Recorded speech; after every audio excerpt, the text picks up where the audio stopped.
Who is worthy to be counted among the extraordinary?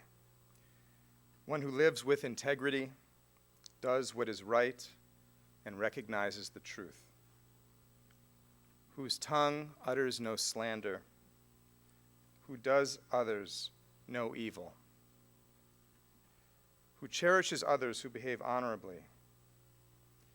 Unwavering, this person will keep a promise even at personal expense, and will never lend money with ruthless intent or take a bribe to harm the innocent. Whoever lives this way will be remembered always.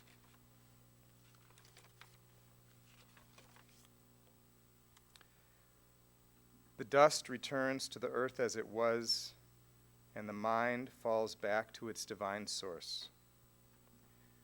Life and death, a twisted vine sharing a single root.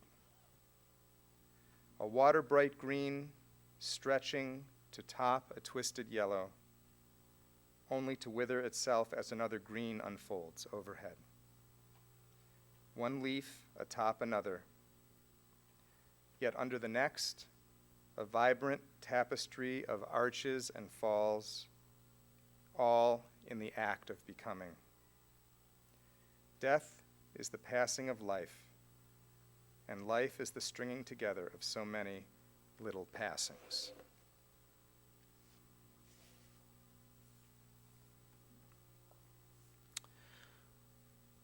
We have gathered together this afternoon to celebrate the life and to mourn the loss of Bob Canner. May his memory be for a blessing. Even as we grapple with the pain of his physical absence, we recall the gift of his presence in our lives. We are thankful for all that was good and true in the way that he lived, and also for the memories which will endure among all those who knew and loved him. It is a daunting and ultimately impossible task to attempt to capture the depth and complexity of a human soul using the tools of the written or spoken word. This would be true even if one were to write a book-length study of a person's life. And how much the more so in the minuscule amount of time that we are given at this poignant moment. And yet, we are driven by our human need for meaning and continuity to make the attempt nonetheless. So let us acknowledge that today is the merest beginning of the process of distilling the legacy that Bob leaves to us, a process that will continue over the coming weeks and months, and for many of us, last far into the future. Reflections on Bob's life will be offered from several different perspectives this morning. I will begin with a general overview, and then we'll hear from an old family friend, Maureen Reedy, and finally from Bob's two daughters, Marcy and Rebecca, all of whom will add stories and perspectives from their own unique vantage points. Bob Canner was born on March 14, 1928, an only child to working-class Jewish parents in Cleveland. His childhood was fairly typical for someone growing up in the midst of the Great Depression, with the exception of the fact that he had an unusual roommate. His maternal grandfather had moved in with their family after his grandmother passed away, and he and Bob actually shared the same bedroom for a number of years. This arrangement, which could have easily caused strained relations or resentment between the two of them, in fact, created a tremendous closeness that lasted until his grandfather's death many years later. While Bob was not a huge fan of academics, he had a good mind and he did fine as a student, attending Robert Fulton Elementary School, John Adams High School, and eventually Western Reserve University, where he received a degree in accounting. The one point of pride that remained with him from his school days, though, was that he was the fastest runner in his 6th grade class at Fulton. Not long after he graduated from college, he was drafted into the Army to serve during the Korean War. He chose to be trained as a medic and spent time in both Korea and Japan. He did not talk much about his experience there in later years, but the one piece of advice often shared with his children that he had gleaned from his time in the military was this: that if you're ever on a boat trip on the ocean and know what's good for you, you'll get yourself into a top bunk rather than a bottom one. It was upon his return to the United States in 1953 that he began a period of very rapid change and growth in his life. Soon after he arrived, he found himself attending the wedding of a cousin and in the role of usher at that ceremony. It was at that wedding that he met Lorene, the woman who would become his beloved life partner and best friend.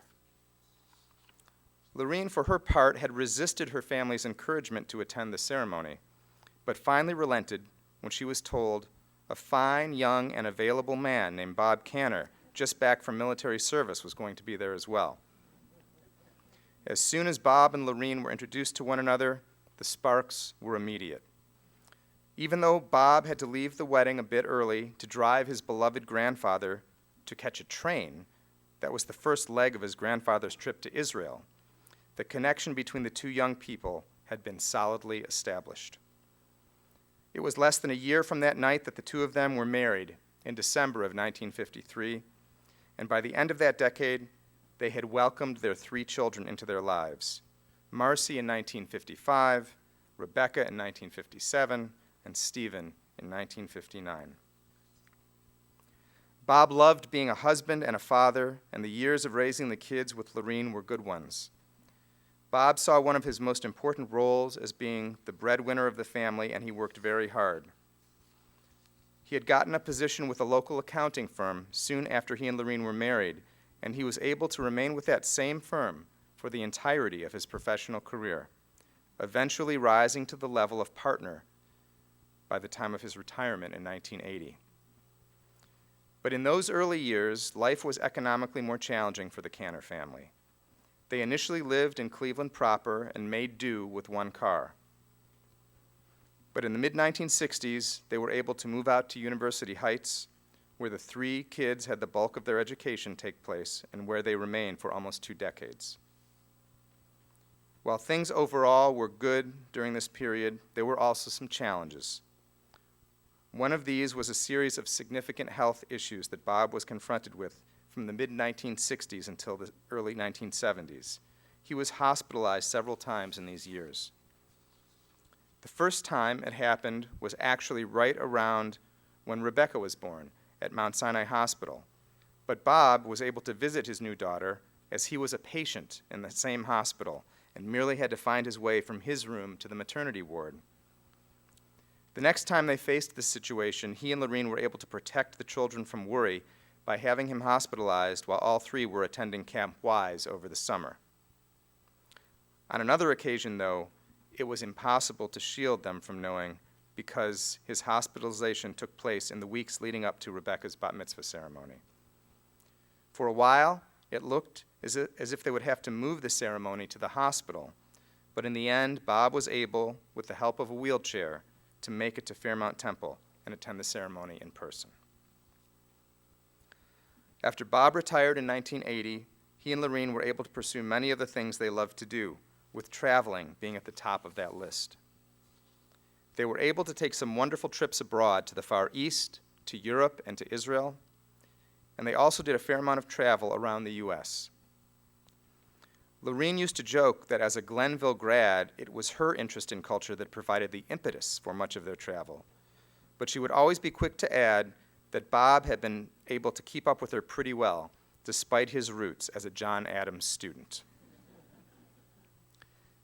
Besides their penchant for travel, one other important shift in their retirement years came with their decision to sell the house in University Heights and move to the Fox Hollow development in Mayfield Heights in 1986.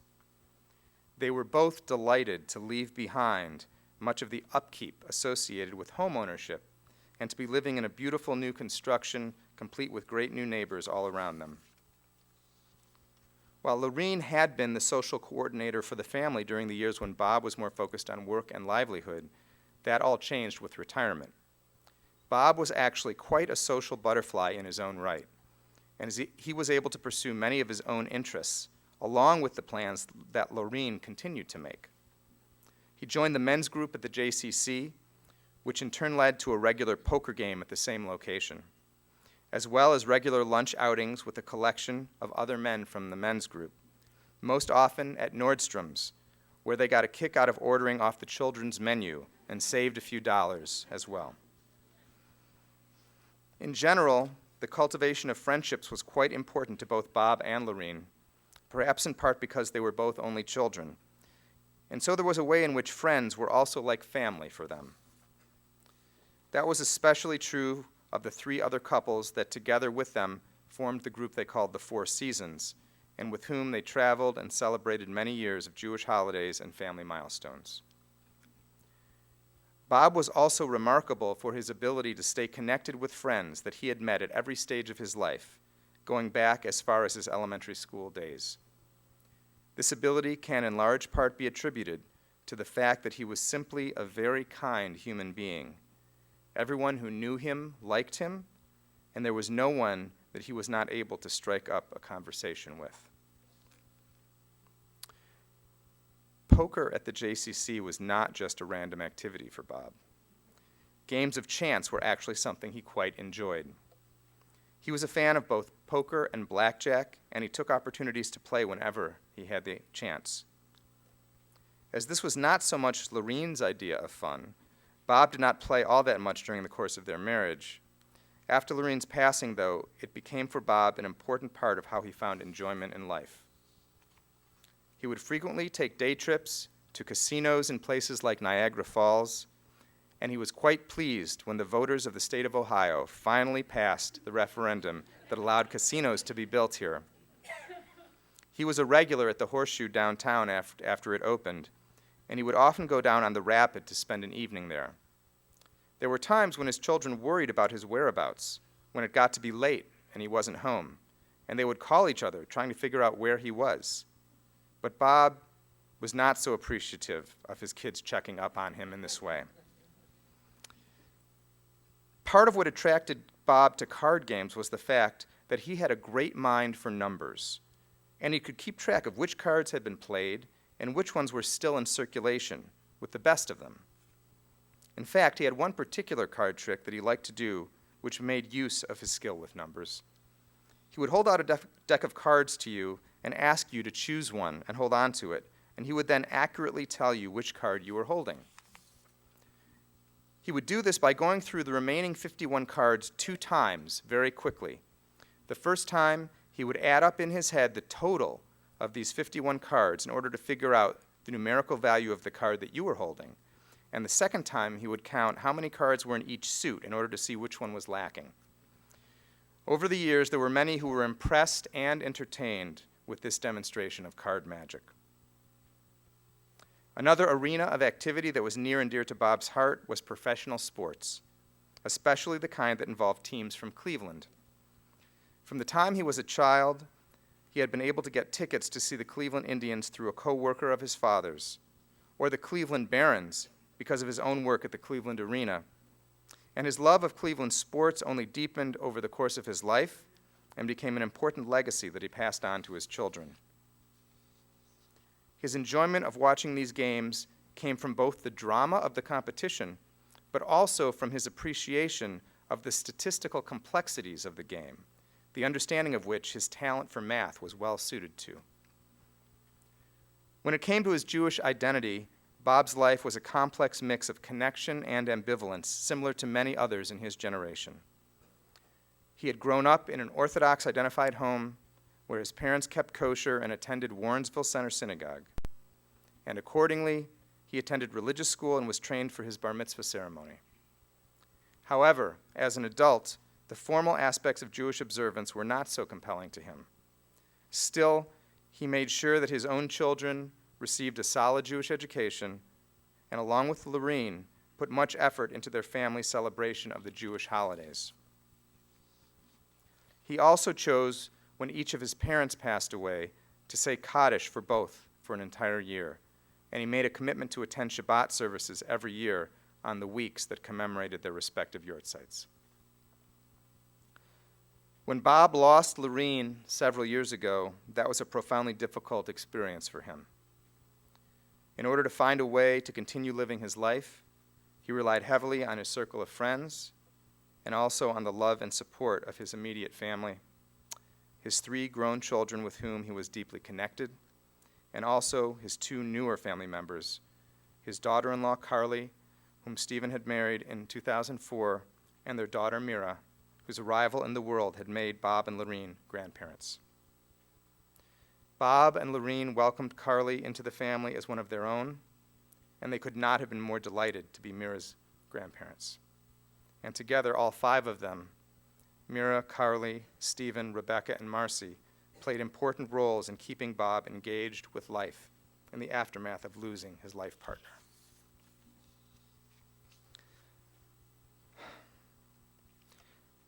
But then, tragically, just about 1 year ago, Bob and the rest of the family suffered what was perhaps an even more difficult blow with the sudden loss of Stephen. The grief and the pain tore into the hearts of the family and of many, many others as well. But for Bob, the process of having to bury and grieve for his child, the opposite of how it was supposed to happen, proved to be a shock from which he was never really to recover. His energy level and then his health began to take a steep downward turn. And it was clear to Bob and to those closest to him that he was preparing to take leave of this world. You could hear it when Bob would listen to Vice President Biden talk about struggling through the grief of losing his own son to cancer, and Bob would say, "I don't know how he can go on." And you could sense it when Bob barely had any reaction to the historic occurrence of a sports championship coming to the city for the first time in over 50 years. And it was crystal clear when he would look you in the eye and say, "I'm 88 years old. Do you think I'm going to live forever?" But as he walked his last steps on this path of life, he took great comfort from being well cared for by his loving family, and in knowing that he had passed on the best of what he had to offer to them. They were with him, by his side, each and every day. He was not in pain, and he was ready to go. And I hope it brings us all some comfort to think of him now, reunited with his beloved wife and his beloved son. Zichrono livracha. May his memory be for a blessing.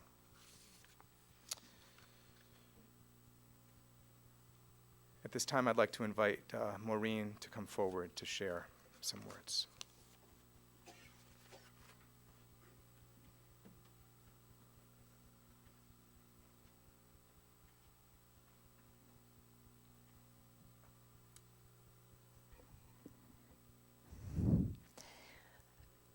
You mentioned Bob's talent for mathematics, and I'd like to think of an equation a little bit differently. Friends equal family. When I greeted people here that I haven't seen for a while, I made the mistake of saying, "Oh, you're Bob's niece, the Rashadkos." "Oh, wait, is it cousins?" Like, well, friends but family. And I think we all understand the gift that Bob and Lorene have given all of us through the years, an equation where they blend together. On the way here, we were talking about sitting in Bob and Lorene's kitchen, and all you have to do is look up on the walls and see your children's lives, your lives, Rebecca and I in Europe 30 years ago with our backpacks, and I had long braids, and they kept that picture up on the bulletin board for 30 years. My children in Niagara Falls, my husband and children on a vacation, and I just saw Eli, who I haven't met in probably 20 years, but I've said I've seen you through the years on the bulletin boards and the fridge at the Canners. And Bob also, Bob and Lorene, you didn't know where one started and the other began. They really complemented each other quite well. And, you know, the kids had bits and pieces of all of them, of both of them, as kids do. I thought today as I walked into the condo, I noticed right away there was some carpet kind of shouting out at me, new carpet just stretched down the hallway. And I said, you know, I'm thinking of Bob, Lorene, and Stephen right now. Lorene would be calling the board of the condo association saying, who put that carpet in there? You know, the plaid carpet. Bob would be like, whatever, it's okay. And Stephen would be saying, were they union carpet layers that laid the carpet down?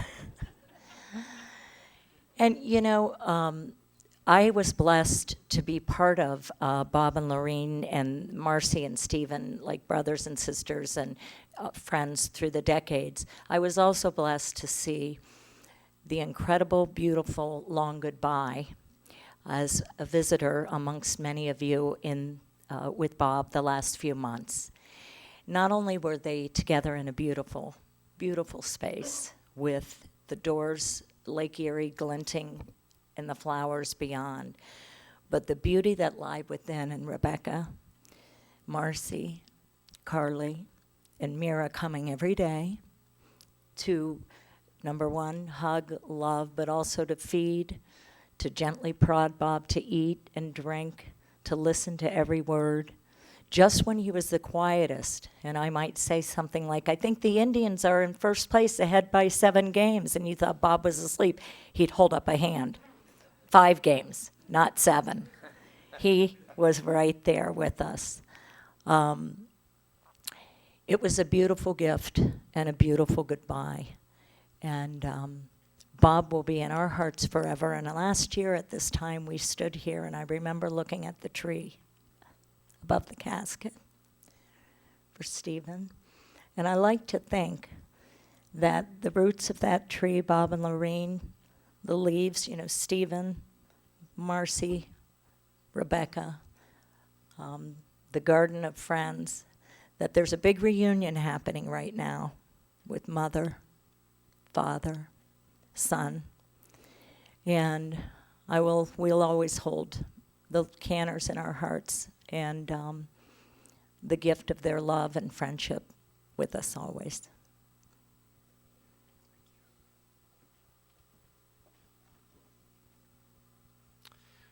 Thank you so much, Maureen. This time, I'd like to invite Marcy and Rebecca to come forward and share their reflections.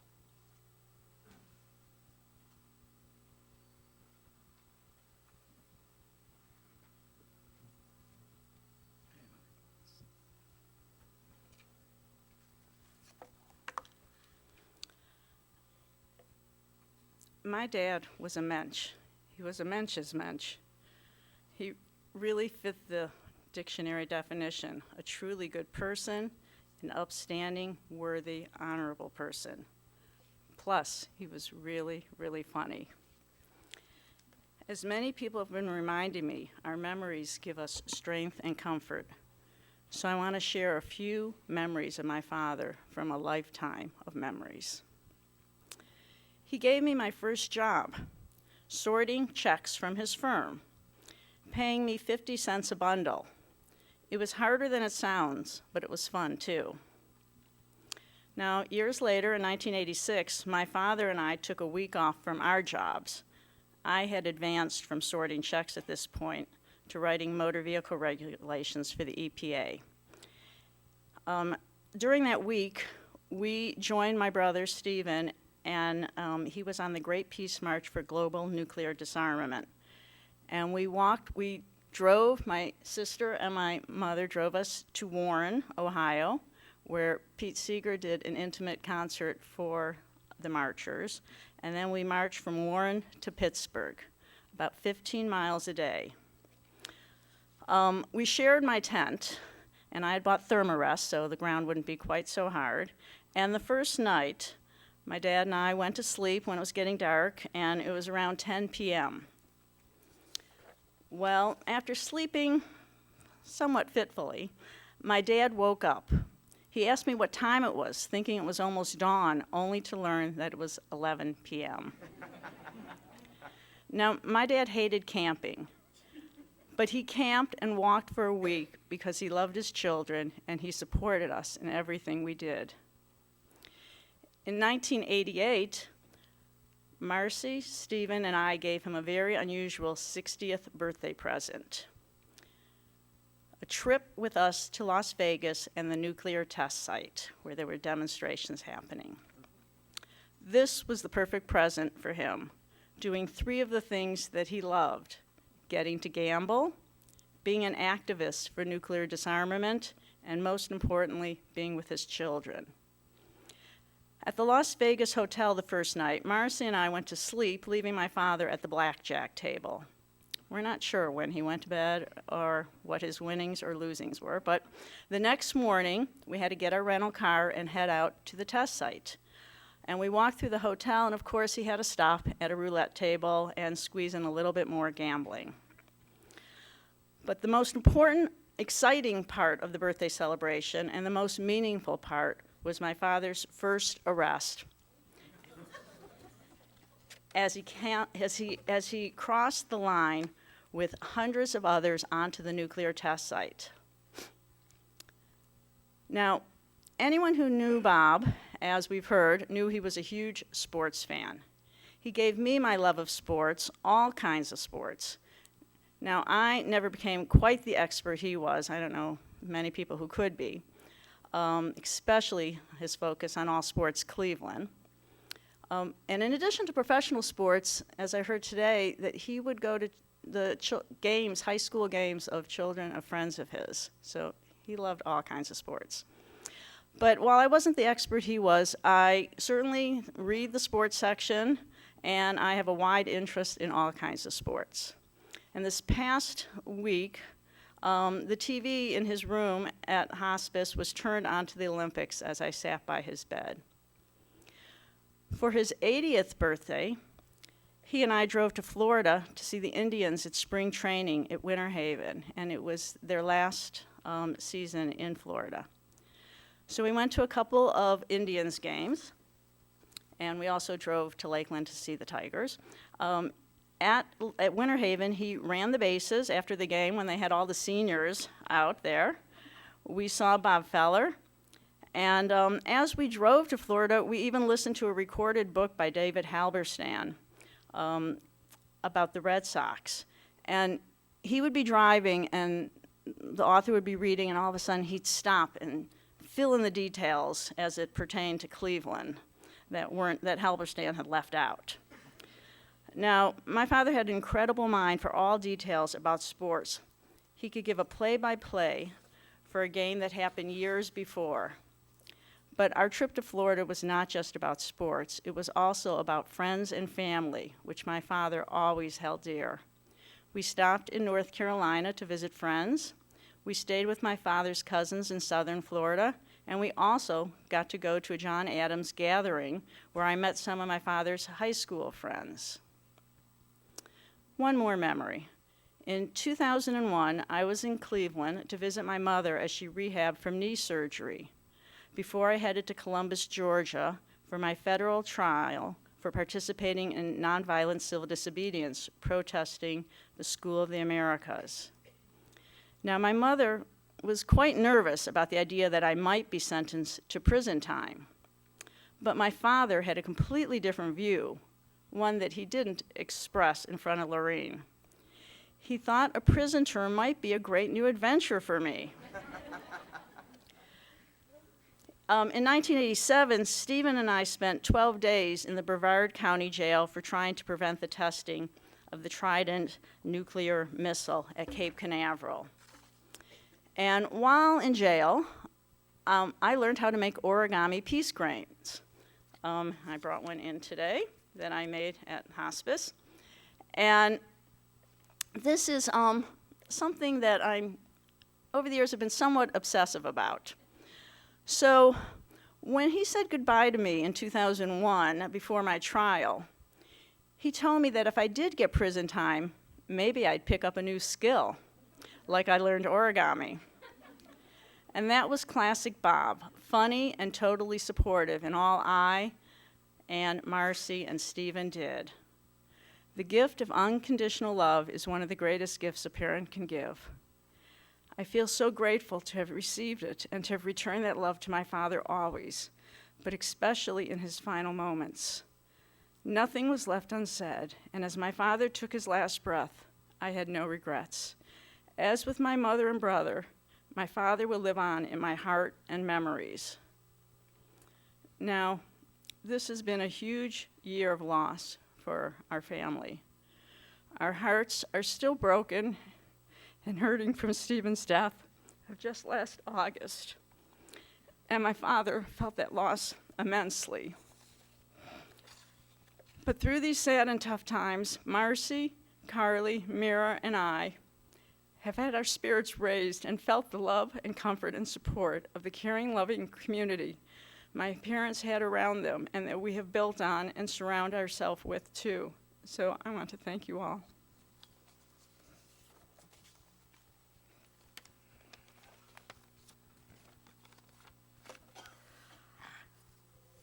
Being the child who lived in Cleveland and who worked across the street from my dad, I got some special benefits. I had lunch with my dad and Herschel Rabinowitz at least twice a month, and after Herschel died, just with my dad.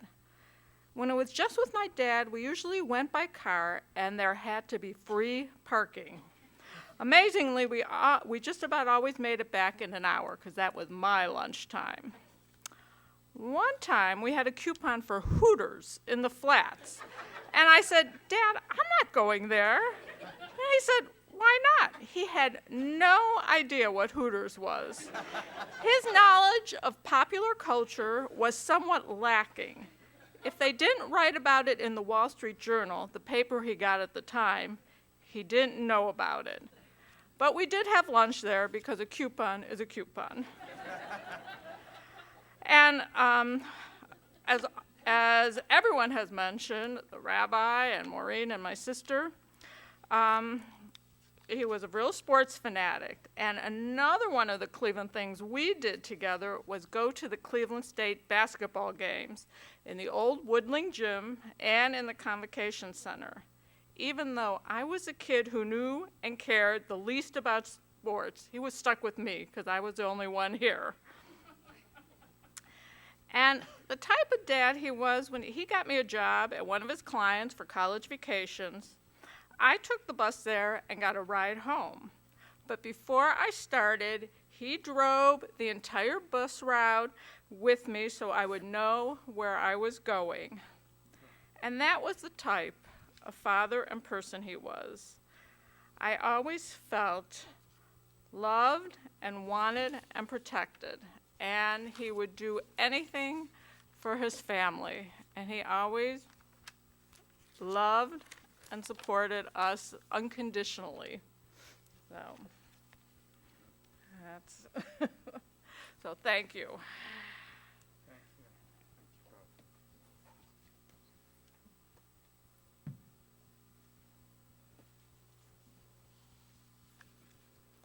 Thank you both for those windows into special corners of your lives with your father. At this time, I'd like to invite everyone to please rise for the chanting of El Malei Rachamim, the memorial prayer.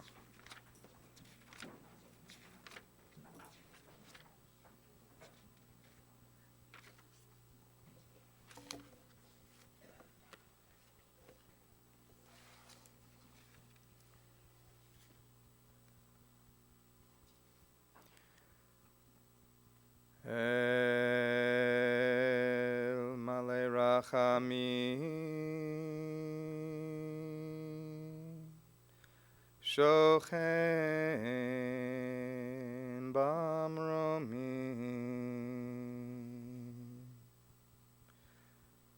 Hamtzeh Menucha Nechona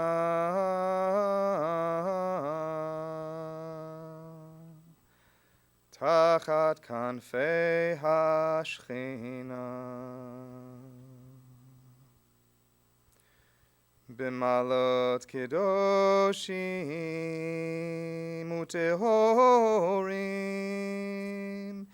kezohar harakia mazhirim et nishmat Ruvain ben Gershon v'Chana Shahalach leolamo Ana bal harachamim Hastirehu betseter kenafecha leolamim Utzror bitzror hachayim Et nishmato Adonai hu nachalato V'yanuach b'shalom al mishkavo V'nomar Amen.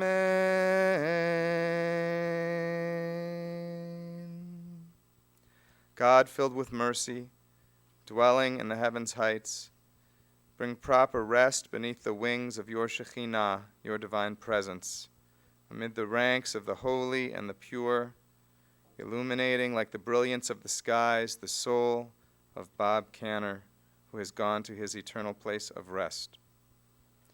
May you, who are the source of mercy, shelter him beneath your wings eternally, and bind his soul among the living, that he may rest in peace. And let us say, Amen. Please be seated.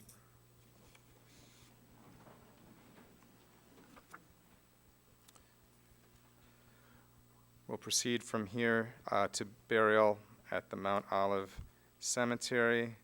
And following that, the family will begin sitting Shiva at Bob Canner Household, 120 Fox Hollow Drive, number 407 Mayfield Heights, today until 8 p.m., tomorrow between 2 and 5 p.m., and then Sunday through Tuesday from 1 to 4 p.m., and also from 6 to 8 p.m.